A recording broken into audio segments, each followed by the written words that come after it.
ને જ્યારે યાદ કરીએ ત્યારે હસવું અને રડવું બંને એક સાથે આવે છે, કારણ કે છેલ્લા 10 વર્ષથી હું એક ગોલને પ્રાપ્ત કરવા માટે ક્યારનો મથી રહ્યો છું. ઘણા બધા ઉતાર ચઢાવ આવ્યા. ત્યારે એવું લાગ્યું કે આપણા જેવા વિસ્તારમાંથી, આપણા શિક્ષણમાંથી જે આવે છે એમ લાગે કે સાહેબ પાસ થશું કે નહીં થઈએ.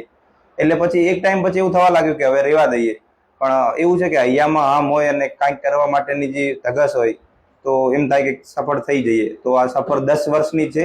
મને લાગે છે કે હવે એનો અંત આવ્યો છે. જીવનનો એક અધ્યાય પૂરો થયો અને શાયદ બીજો અધ્યાય શરૂ થશે. હવે પ્રેરણા મળવાનું કારણ છે કે હું જે વિસ્તારથી આવું છું એ વિસ્તાર જોઈએ તો સાંતલપુર તાલુકો અને રાધનપુર તાલુકો જોઈએ તો ઘણો બધો આર્થિક અને સામાજિક રીતે પછાત માનવામાં આવે છે. તો ત્યાં ઘણા બધા લોકો જે છે ને પ્રોબ્લેમ ઘણા બધા ફેસ કરતા હોય છે. સ્પેશિયલી હું ફાર્મિંગ બેકગ્રાઉન્ડથી આવું છું.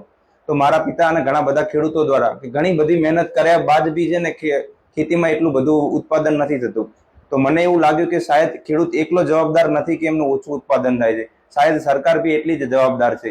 ત્યારે that was the initial factor કે મને એવું લાગ્યું કે શાયદ હું સરકારનો પાર્ટ બનું, હું એમના કલ્યાણ માટે જો કાંઈ મદદરૂપ સાબિત થઈ શકું તો મારે એક ટ્રાય કરવો જોઈએ. તો એક આ મોટિવેશન હતું કે હું ખેડૂતના કલ્યાણ માટે હું પ્રયાસ કરું. પણ જેમ જેમ આઈએસના જોબ વિશે સમજણ આવી તેમ તેમ લાગ્યું કે આઈએસ ઘણું બધું બીજું બી કરી શકે છે. તો એક એ જ હતું કે હું મારા વિકાસ માટે, મારા પરિવારના વિકાસ માટે અને સાથે સાથે જો સમાજ માટે હું કાંઈ પણ થોડું બી કરી શકું ને તો that would be a great for my life. 2020માં જ્યારે લોકડાઉનનો સમયગાળો હતો ત્યારે તો 2020થી માની શકાય કે અમારો 5મો અટેમ્પ્ટ હતો. તો સતત 5 અને 6 વર્ષથી તો હું તૈયારી કરી રહ્યો છું. મેં તૈયારી શરૂ કરી છે ત્યારથી 2 વસ્તુ એને હું સૌથી પ્રાયોરિટીમાં માનું છું. એક તો એ છે કે એગ્રીકલ્ચર હજી બી ઇન્ડિયન ઇકોનોમીની બેકબોન છે. તો મને લાગે છે કે ખેડૂતોના કલ્યાણ માટે અને એમના એગ્રીકલ્ચરમાં ડેવલપમેન્ટ માટે હું જેટલો બી પ્રયાસ કરી શકું તો that would B my first priority.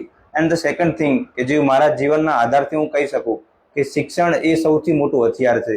તો એ કોઈ પણ જિલ્લામાં, કોઈ પણ જગ્યાએ મને ક્યાંય પણ મોકો મળ્યો કે હું જાતે બાળકોને શીખવાડું અથવા મારા નિર્ણયથી જો બાળકોના જીવનના શિક્ષણ ઉપર, શિક્ષણ વિભાગ ઉપર કાંઈ પણ સુધારો લાવી શકું તો આ 2 મારી સૌ પ્રથમ પ્રાયોરિટી રહેશે. યુપીએસસીનું પરિણામ આવ્યો એટલે ખૂબ રાજી થયા.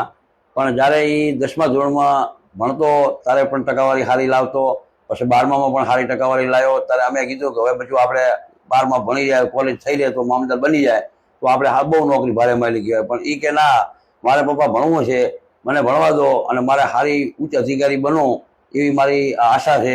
એટલે અમે કીધું આ નાની એ બરોબર છે. તેમ છતાં એનો બહુ હોશ હતી અને એને એમ હતું કે ના આપણે થઈ શકીએ, કેમ ના થઈ શકીએ. એટલે એ રીતે આઈપીએસ બન્યો. એટલે મેં કીધું બચ્ચું હવે તું આજે થઈ ગયા, આપણે આ નોકરી બરોબર છે. પણ કે ના, હજી એકવાર મારે પરીક્ષા આવી છે. પણ હજી ફેરા કલેક્ટર બન્યો એટલે અમારે ખુશીનો માહોલ જબર છે. મારું નામ